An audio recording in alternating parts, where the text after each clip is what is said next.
नमस्कार दोस्तों।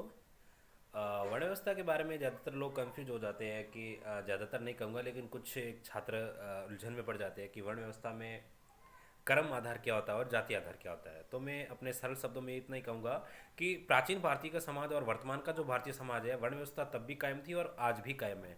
और तब भी वर्ण व्यवस्था चार वर्णों में डिवाइड थी और आज भी चार वर्णों में डिवाइड है। लेकिन प्राचीन भारत की जब बात करते हैं तो वर्ण व्यवस्था में जो उसका आधार था वो कर्म था। इसका मतलब ये हुआ कि जब किसी आपको ये तो पता होगा कि उस समय और आज भी वर्ण व्यवस्था तो चार वर्ण कौन से थे।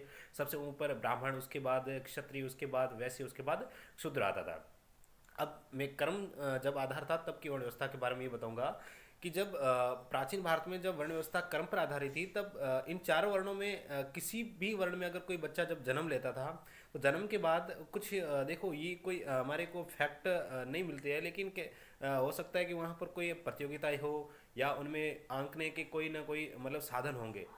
तो जब उनमें सारी प्रक्रियाओं के बाद जब ये पता किया जाता था अगर कोई बच्चा मंत्र उच्चारण में, अध्यापन कार्य में, यज्ञ करवाने में अगर निपुण होता था तो उसको ब्राह्मण वर्ण मिलता था।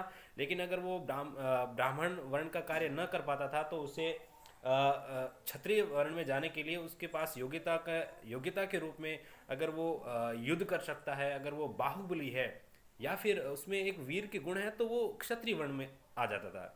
लेकिन उसमें ना तो क्षत्रिय के गुण है ना ब्राह्मण के गुण है। लेकिन वो वस्तु विनिमय, हाँ, आप उस समय वस्तु विनिमय ही होती थी। आज जैसे कि वस्तु विनिमय का माध्यम मुद्रा बन चुकी है, उसमें वस्तु विनिमय होती थी।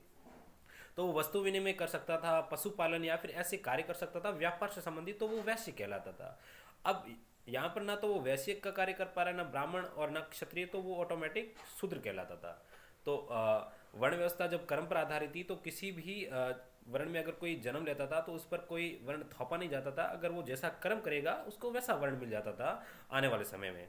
लेकिन धीरे धीरे क्या हुआ, जब वर्ण व्यवस्था में कर्म के आधार पर जब उच्च वर्णों की पीढ़ियां या फिर उनकी नस्ल अशुद्ध होने लगी, जैसे एक ब्राह्मण के घर पर कोई बच्चा जन्म लेने के बाद अगर उसमें ब्राह्मण के गुण न होते थे तो वो दूसरे वर्ण में चला जाता था। और उसी तरह क्षत्रिय के वर्ण में भी अगर मान लो उसके ना तो क्षत्रिय के गुण है, ना वैश्य के, ना ब्राह्मण के, तो वो शूद्र बन जाता था।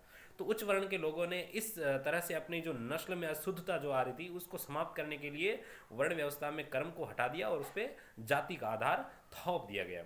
अब जाति का आधार बनाने का ये मतलब हुआ कि अब चार वर्णों में से जिस वर्ण में जो भी बच्चा जन्म लेगा वो उसी ही वर्ण का कहलाएगा, फिर चाहे उसमें योग्यता हो या न हो। जैसे जैसे वर्ण व्यवस्था जब जाति पर आधारित हो जाती है तब क्या होने लगा कि जैसे ब्राह्मण के घर में जन्म लेने वाला बच्चा, फिर चाहे उसमें ब्राह्मण के गुण हो या ना हो, कहलाएगा ब्राह्मण। तो आज का भी भारतीय जो समाज है वर्ण व्यवस्था, इसमें भी आधार जाति आधार है।